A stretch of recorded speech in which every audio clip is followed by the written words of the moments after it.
Welcome to the Dead Bedroom Revival Podcast. My name is Corey, your host, and I'm very, very excited to be making this episode because I missed yesterday, and I really wanted to make an episode yesterday, but I just didn't have enough time. On Sunday evening, my wife, she had gone out with her friends, and when she came back, she said she was feeling ill. And when she said she was feeling ill, I just thought it must have been the cheesecake that she ate. She doesn't usually eat cheesecake, but she said, I feel a bit sick. And then as the evening went on, she felt worse. And then while I was staying awake, because I do night shifts as an engineer, she ended up saying that she might not be going to work because she's really, really feeling sick. So it's like, oh, no problem. So that meant I was going to have to sort of sleep a little bit and then wake up and then do the school run take my daughter to school. So that was me preparing, making sure that she's dressed, she's fed, and then going to school and then having to pick her up and then look after my wife at the same time. So I had to do all of this stuff and just cook dinner and then also have to, do all. So it was a very difficult few days in terms of the output that I had to put in order to keep the family running and functioning. And my wife has sent me a message going, I really thank you for looking after us and making sure that everything is okay. And I was like, there's no thanks needed. I would do it every day if I could because, I care about her and my family. And when I do these things, I do it because I want the best for my family. And obviously the reason why she's saying thank you because I just had lack of sleep. So I wasn't sleeping that well. I was literally just running on empty. So I didn't get a chance to do the podcast. But I'm also saying this because I think sometimes when we are within the unit of a family, the responsibility sometimes can shift. And there's this shift that happens when, let's say, your partner is ill, and then you have to take on these other responsibilities, or take on your partner's responsibilities. And in many cases, when this happens, most guys use it as a way of keeping score of what I've done, and therefore what I've done needs to be rewarded with sex. And it's this thing where you do things with expectation of something coming back. And usually this becomes a very bad thing because sometimes it's, most times, most people wouldn't say, I'm taking my kid to school and I'm doing all of this so that you can see that, so that there's some sort of sexual reward in the end or some reward in the end. And I know you might be listening to this and thinking that's ridiculous. Why would I think like that? But based on the conversations I've had with people, and usually they say, I do everything around the house. I clean, I cook, and I look after the children, and still I don't feel appreciated, and I think there is some disconnect that you need from all of that you should be able to do all of that without any reward. I think a thank you goes a long way. When my wife said thank you, it did feel nice that she said thank you. It did feel nice that she acknowledged that I was really trying my best to keep the family going. But at the same time, while that felt nice, it shouldn't matter if she did or she didn't.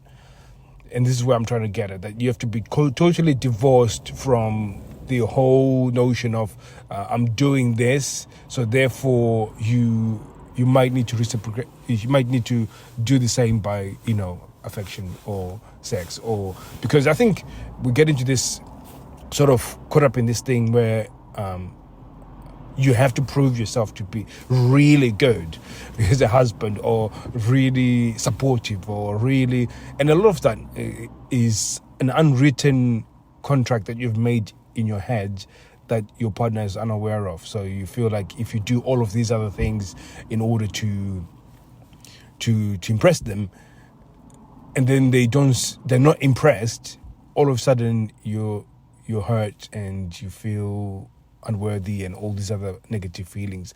And really your partner doesn't even know. They do appreciate you. They might not mention that what you're doing is amazing. They might not even see it as valuable because they just expect you to be able to step up, because to a certain extent, they are my kids and they need to be fed. What kind of a dad would I be if my wife is well? Then all of a sudden, I just say, well, it's not my duty, it's your duty. And, it's like my kid is, when she's hungry, she's hungry. It doesn't matter whether it's I cook it or my wife cooks it, as long as she's fed. So it's one of those things I think I speak to a lot of people about, and I spoke to a lot of people recently, and they all mentioned about how, they've sort of stepped up, they do the ironing, they wash it, they do everything around the house. And part of it is probably destructive to be doing all of that. So you take off all responsibility off your wife or your partner, and by taking off that responsibility, they devalue you because they don't have an input. Now, this is an important part, and I think this is the distinction is, or the difference between what I'm saying and what I'm trying to say is that my wife is not well, so we've got this unwritten rule in terms of duties, and they always change. So like right now, I cook at least. I used to only cook on Sundays or on the weekend, but lately I've been cooking now on a Wednesday and Thursday, and the reason being is that my wife has to stay longer at work, which means that if I waited to cook, then my kids would have dinner late. So therefore I'm cooking. And then Thursday, because it's athletics, so my daughter goes for athletics, so I have to cook on those days, because then my wife's going to be out there for 2 hours, so she can just come home, have a bit of a rest, and then have a dinner, and then be able to go for athletics. So it evolves, and when I do all of this, I'm not doing this to somehow impress her so she can eventually have sex with me, because I think most guys feel like whenever you try and initiate sex, the answer is usually, oh, I'm feeling tired, or I feel stressed, or so we think the best way of sorting this sexual issue out is by going and taking off all this stress and taking off all these jobs. But really, a lot of the times it isn't that. Really, the issue is about initiation and how to get them into desire and how to get them aroused. And when you understand that that's what's the problem, despite of how stressed they feel and anxious and anxiety, how do you lead them to the point where they feel desire and arousal? And a lot of the times it isn't doing jobs around the house. It isn't doing dishes or ironing or cleaning up after the kids, doing bedtime stories, doing the homework. It isn't doing all these things that sort of take away a workload off her. And usually when you take the workload off her, again, over a period of time, she will devalue what you are doing, because again, she doesn't know the pain of actually doing the thing. So this is why it's so important. There has to be distinctive roles. There has to be things that work. So I can't do the school run every day, so he has to do the school run. I can do the morning routines with my children, like cooking. Waking them up, making sure that they've washed and uniform and all these things. I can't do all of that because I've come from work. So there's certain distinctive. She knows her role, and I know my role, and we sort of co-parent, work together to make our house clean, safe, and for the children, and do all these things, and we do it together. At some points, I might help her out, and some points she might help me out, and we maintain those different roles because it's important. If I started taking all of her role, or at least a part of her role, then she will not see the worth of what I'm doing, because over a period of time, it's like people just forget then how difficult it is to wake up at 6:30 and wash the child, and then get her fed, and then get her ready, and then get her to go to school. So again, it will take her probably 3 or 4 days to forget it. Then after that, whenever I do it consistently, just forget, how valuable it is. So really, essentially what I'm trying to say is that doing stuff in order for you to change your sexless relationship isn't the way forward.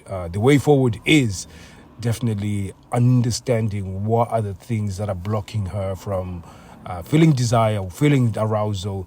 And when you start figuring that out, you can actually put your work on what actually matters. It's like, when you go bowling, I can talk to the pins, I can wipe the ball, I can make sure the floor is nice and smooth, I can do all these things but unless I throw the ball and hit the pins, it's pointless. So really understanding the arousal triggers, the desire triggers is what will change everything, because that's the equivalent of throwing the actual bowling ball. So thank you very much for listening. Go to www.deadbedroomrevival.com, or you can catch me at the new Instagram, Dead Bedroom Revival. So you type it in and then you'll be able to see our Instagram account.